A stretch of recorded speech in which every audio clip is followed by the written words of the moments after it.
Days after being cited for driving 101 miles per hour in Ohio, Shedeur Sanders was all smiles on the softball field. At David Njoku's celebrity softball game, the Browns rookie QB showed up to entertain, not to dwell on legal issues. Fans in the stands made it clear they still believe in him.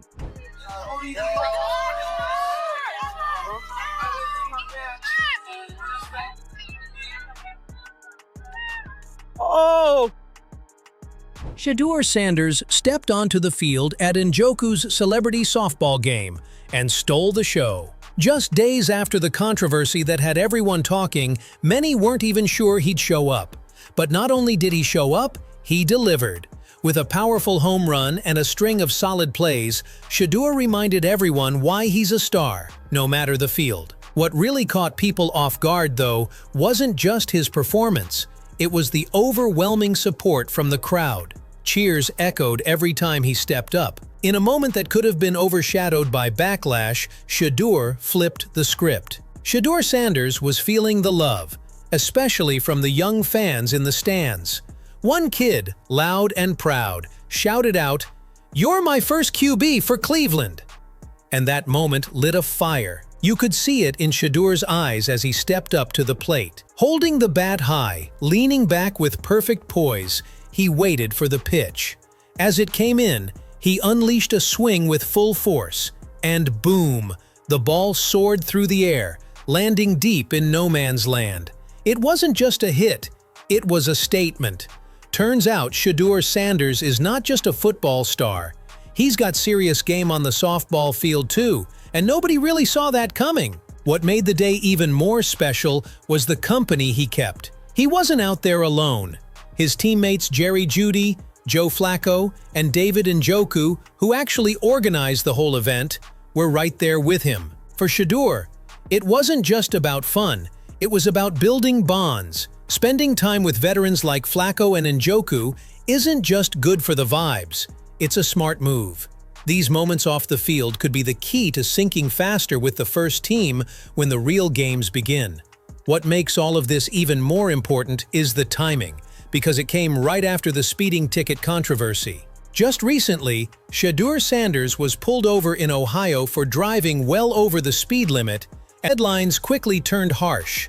Critics were quick to jump on Shedeur Sanders after the speeding incident, questioning everything from his maturity to his commitment to the game. Prominent voices like Rich Eisen and Mary Kay Cabot didn't hold back. On his show, Eisen directly called out Shedeur, saying, "Anything other than training or practicing right now is going to go against him."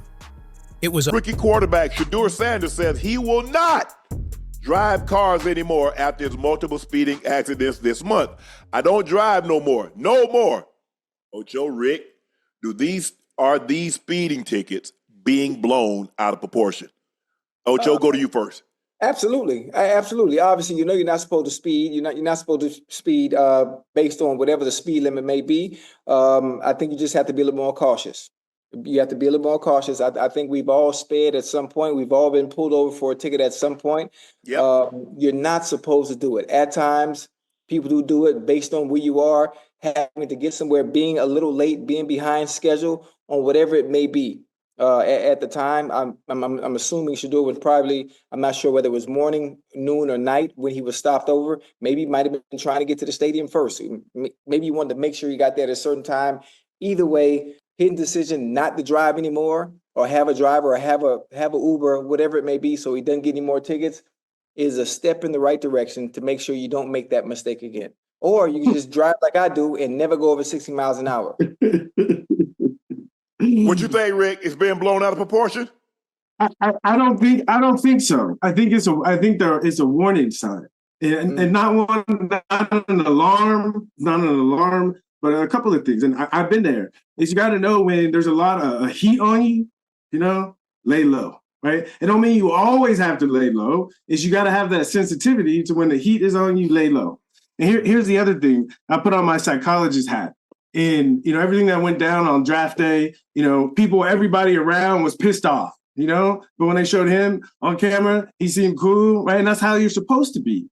But right, I say speeding is a manifestation of repressed anger. right? It's got to get out somehow. So I say if I was a psychologist, I say it's okay to be angry, right? It's okay to be angry. I like that. You think, because at one point in time, people thought he was going to be the first pick in the draft, Ocho. Nobody thought he would get outside the top 10. So you think, top 10, top 3. Right. Yeah, because they talked about Cam Ward, him, and Travis Hunter, yeah. So you think the speeding might be a manifestation of something that's inside, like, man, I just got to get this out, just like blow some steam off, and you got your foot deep into the gas pedal. Exactly. It's got to come out somehow. Hey, you know what's funny, Rick? Hey, when you think about it too, we talk about, I hate using the word YN. I hate using it, but obviously it's something that people use today for the young fellas. And anyway, when you think about it, right? Think about all the college kids at Georgia, or just in general. Everybody keep getting in trouble for doing what, Speed. You know, when you're young, when you're 21, 22, 23, you have a need for speed. And the type of cars that they get are Challengers, Hellcats, Durango, Scat Packs, Track all Hawks. that stuff. Yeah, Track Hawks. So I mean, it's something that young folk do all the time, and they just have to pick and choose when to do it and have a better understanding of your surroundings. Whatever devices, technology is so advanced now. Put what you need in your car to let you know if there's anything around, because you don't want a mistake to happen, like speeding and getting in an accident and having someone pass away. Yep. So it's better to have a situation like this happen than the alternative.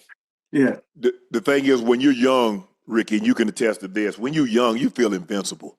You really think you can fly. You feel you can jump off a damn building, and you can jump off a 10-story building, and I ain't gonna break ish.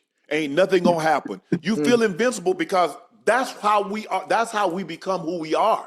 We believe that we're gonna go out there and can't nobody stop us. I'm gonna run for 1,000 yards tonight. I'm gonna catch for 400 yards.